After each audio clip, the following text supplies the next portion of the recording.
You're gonna go outside, huh? We will. Hold on.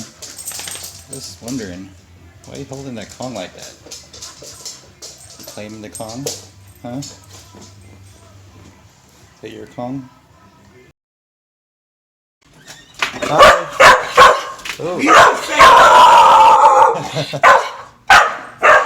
Hi, Barbara. Hello. Is this the one?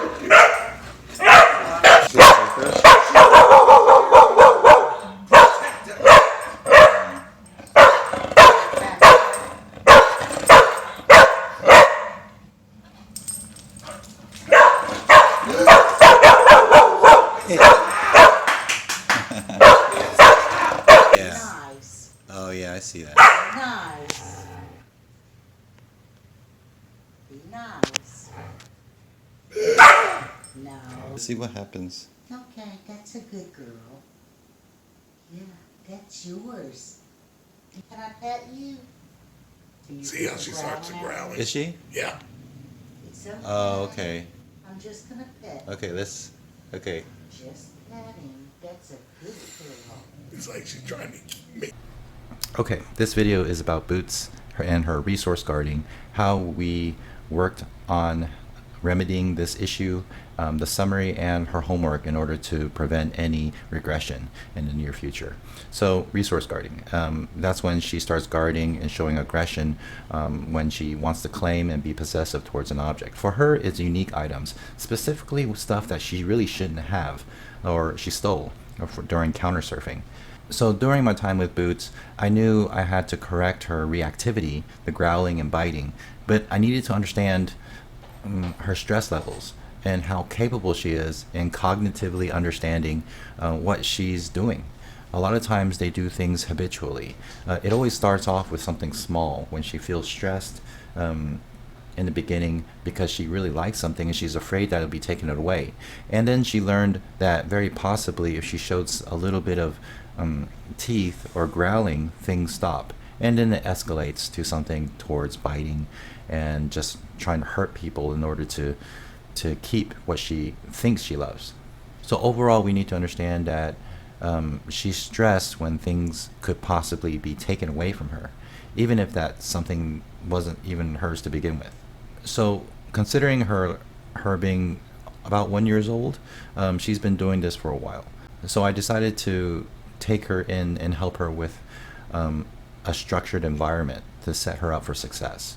I'm not the type to trap her into doing something wrong and then correcting her. All that really does is increase stress. So I'm trying to de-escalate this scenario and start a clean slate. That's what I usually consider when you try to rehabilitate somebody if it's any kind of bad habit. Especially when we talk about humans and drugs, they need rehabilitation and take them away from the environment, the toxic environment that they're in.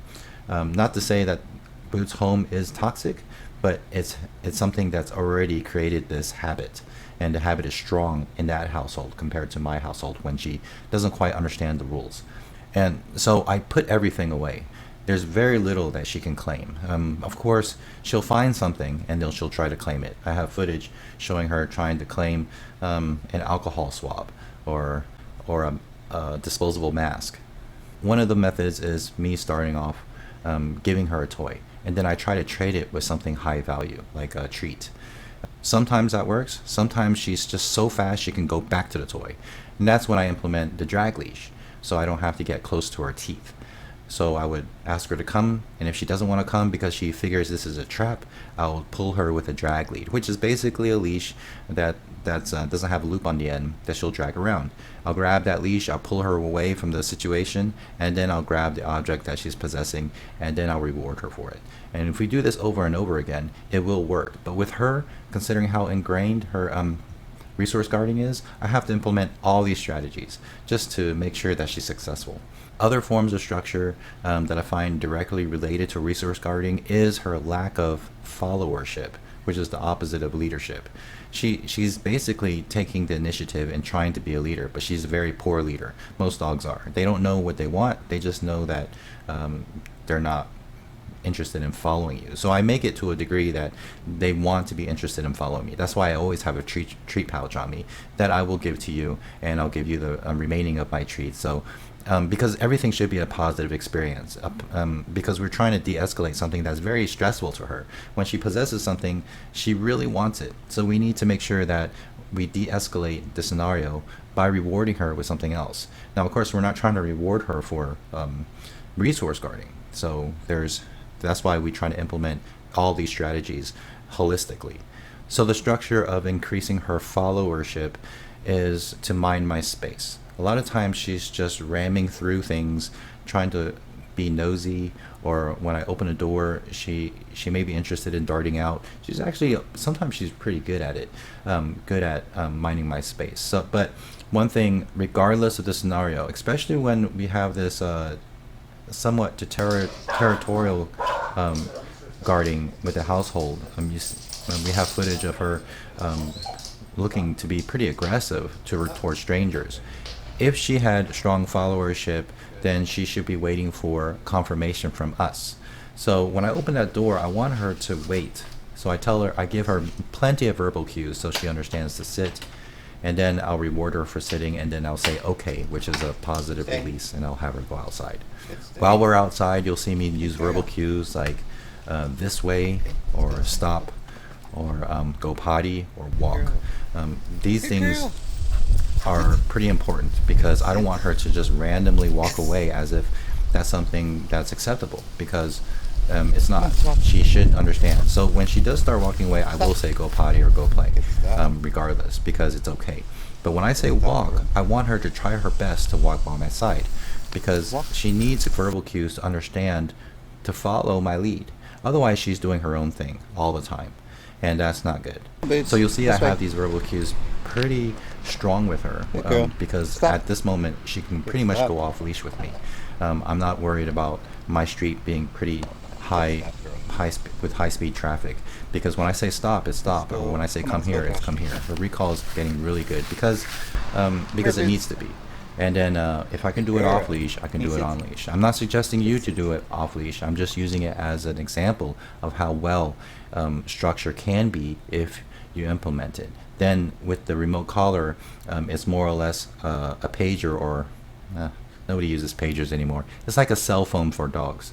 When they need to be notified and they can't get past their tunnel vision, they can't hear you. So you give them a second chance by using the remote collar, and then you give them a command. And Boots will hear you because that verbal cue is strong enough to wake them up. It's just a flick. Another strategy I'm implementing is cooperative play, specifically fetch.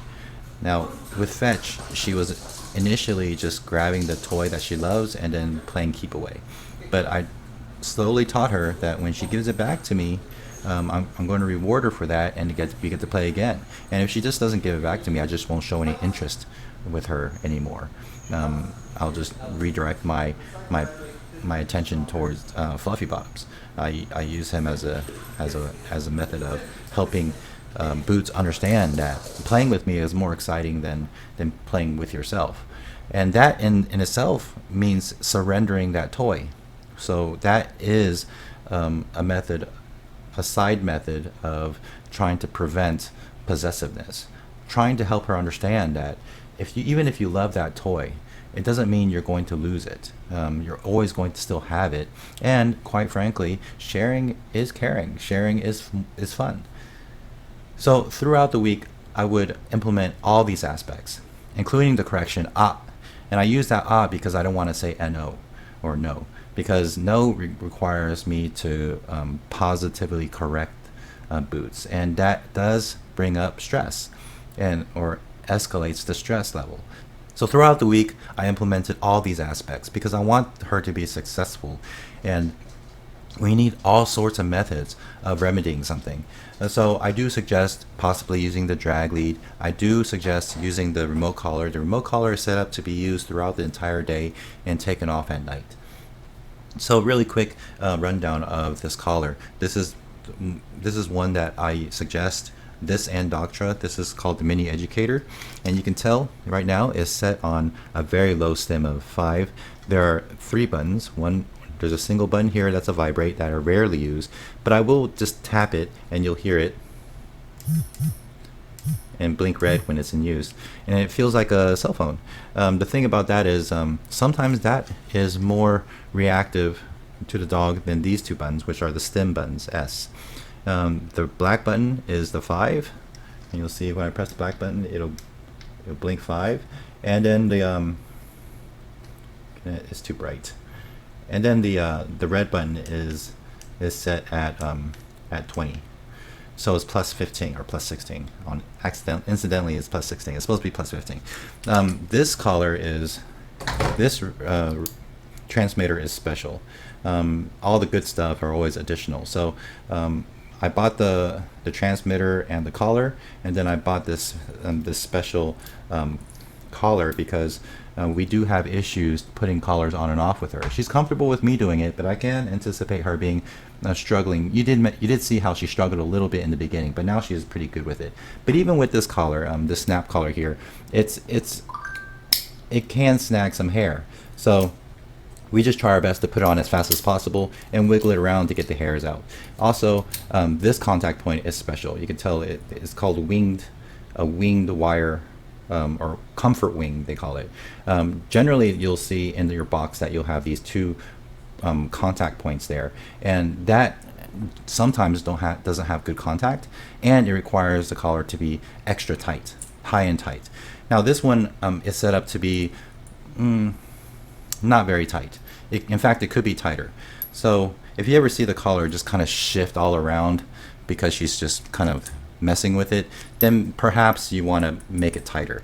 But at this moment, the contact is good enough, and it just goes on this side or on this side. It's up to you. For me, I like to just switch it around from here, and then maybe the next day put it on the other side. But as you can see, it's set at 5, and the contact points are on, and it doesn't hurt at all. I mean, it feels like a tingle, and sometimes I'll hold it down until she looks at me, and then I'll release. Of course, there's a river cue with that, and usually that's come here. But we're using this for resource guarding. So I would say out, just like I would during playing fetch. If she's trying to claim something silly like a post-it note, and you see that, and you're like, what is that? And she looks at you, and then you can tell that her stress levels is increasing.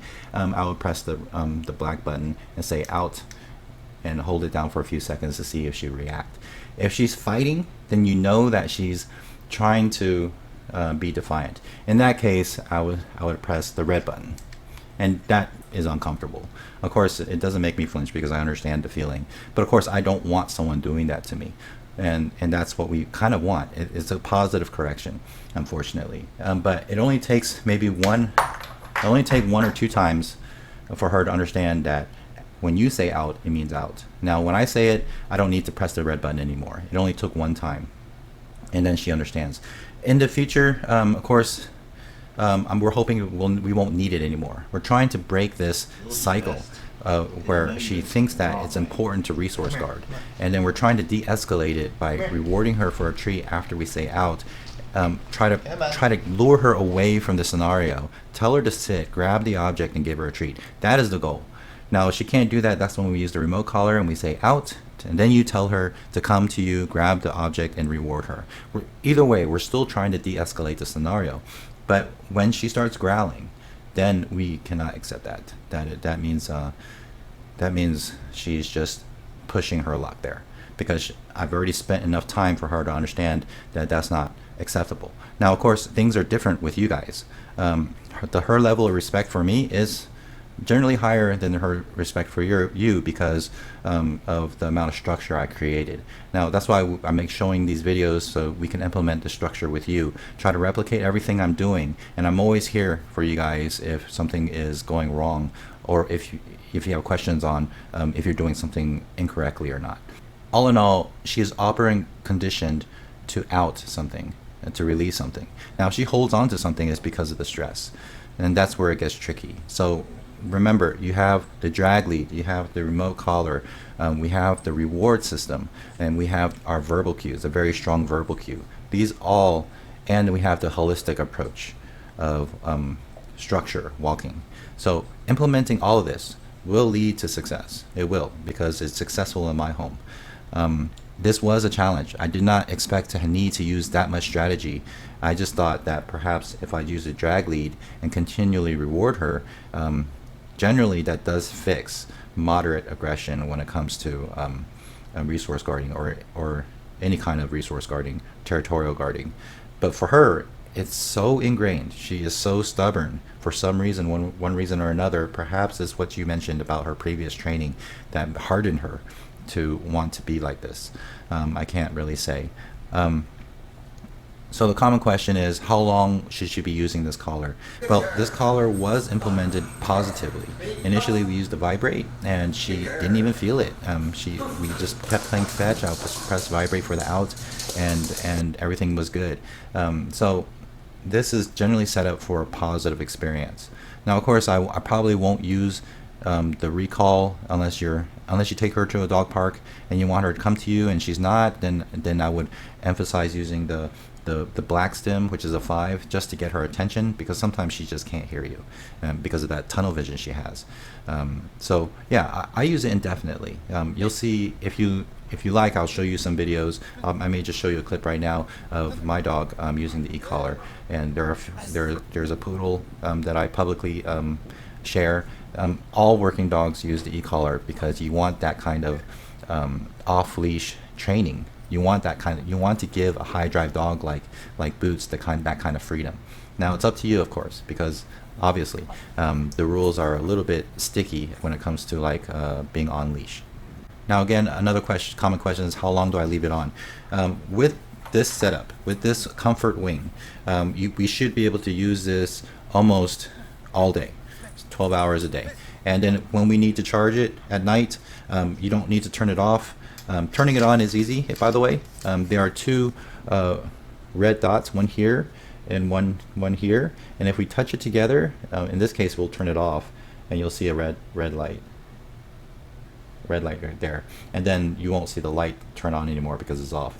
All this really is a hidden magnet. So this red button, sorry, is just a hidden magnet. If I take this and then I brush it by some kind of magnet, then it will turn back on.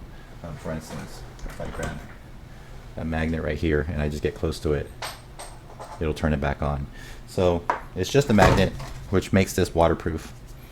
And once it's on, I generally don't use the off button. All I really do is take off this grommet here and just plug it in for charging. Once I plug it in for charging, it automatically turns off and charges. Here's another grommet right here. The grommet isn't to make it waterproof, it's just to keep the contact points clean. This thing is waterproof. And yeah, what else? Oh, one thing just to bear in mind: if you do not have that collar on and she is resource guarding, we need to pick our battles. Do not put that collar on after the fact and then correct her. We don't want her to have a direct correlation of a negative experience. If you're going to use the red button because she growled at you, and then you immediately put the collar on and then you correct her, then she will know that she will just have an automatic a negative relationship with the collar, the red button, and you. We don't want that. So pick our battles. And if that's the case, we just kind of just look away and try to remedy it next time. That's why I suggest leaving it on 24, as long as she's awake. As long as you're around, put it on. When I do put it on, I jackpot her every single time. I'll give her lots of treats for putting it on, because like you mentioned earlier, that she has a bad experience with just grabbing her around the collar. She's doing really well right now, but still, when there's induced stress for no particular reason, and just based on overreaction, we need to fight that opposition with a reward system, a very positive reward system. So yeah, I think that covers everything. If you have any other questions, I'm always here. I say this to all my clients, and especially with Boots. You guys are, after working with Boots for about a week, she's definitely family. She's always welcome back, and of course, it won't be for. She's always welcome back for boarding, with a boarding price, not for training price. And yeah, I'm always here for you guys. It was a pleasure working with her. It was a challenge and a worthwhile one at that. So I hope, Barbara, you're feeling better. And yeah, keep in touch. All right, bye.